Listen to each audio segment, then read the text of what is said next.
અને સમાચાર તરફ નજર કરીએ તો ભાવનગરના કાળિયાબીડ વિસ્તારમાં રોડ ઓગળી ગયો।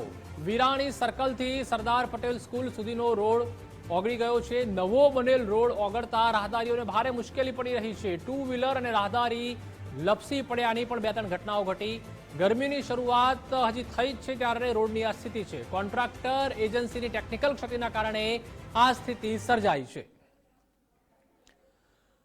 તો ગુજરાત ફર્સ્ટ દ્વારા સવાલ તો પૂછાશે જ, ગરમીની શરૂઆતમાં જ રોડની આ સ્થિતિ શા માટે? ધોમધકતા તાપમાં રોડનું શું થશે તે પણ સવાલ છે। કોન્ટ્રાક્ટર એજન્સીઓ સામે કાર્યવાહી ક્યારે કરશે? ક્યાં સુધી જનતા બનશે ભ્રષ્ટાચારનો ભોગ? તે પણ સવાલ થઈ રહ્યા છે। વધુ માહિતી માટે સંવાદદાતા કુનાલ બારડ જોડાઈ ચૂક્યા છે। કુનાલ, હજી તો વિધિવત રીતે ઉનાળાની શરૂઆત પણ નથી થઈ, ત્યારે જ હવે નવા બનેલા રોડ છે તે ઓગળી રહ્યા છે। ભ્રષ્ટાચાર ફરી એકવાર થયો છે?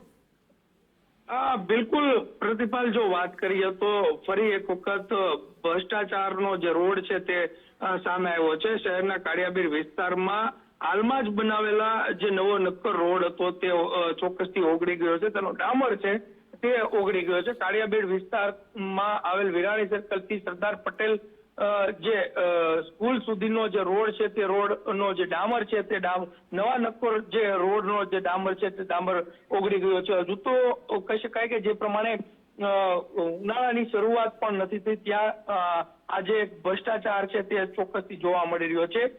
સાથે વાત કરીએ તો આ વિસ્તારમાં આજે રોડ ઓગળી જતા ટુ વ્હીલર અને રાહદારીઓ લપસી પડ્યાની જે ઘટના છે તે 2 થી 3 ઘટનાઓ સામે આવી છે। જોકે આ અંગે મનપા ના રોડ વિભાગની ક્ષતિ અને કોન્ટ્રાક્ટરની એજન્સીની ટેકનિકલ ક્ષતિના કારણે સ્થિતિ ઉભી થઈ હોય તેવું ચોક્કસથી જાણવા મળી રહ્યું છે। જી પ્રતિભાવ। આભાર કુનાલ, માહિતી બદલ।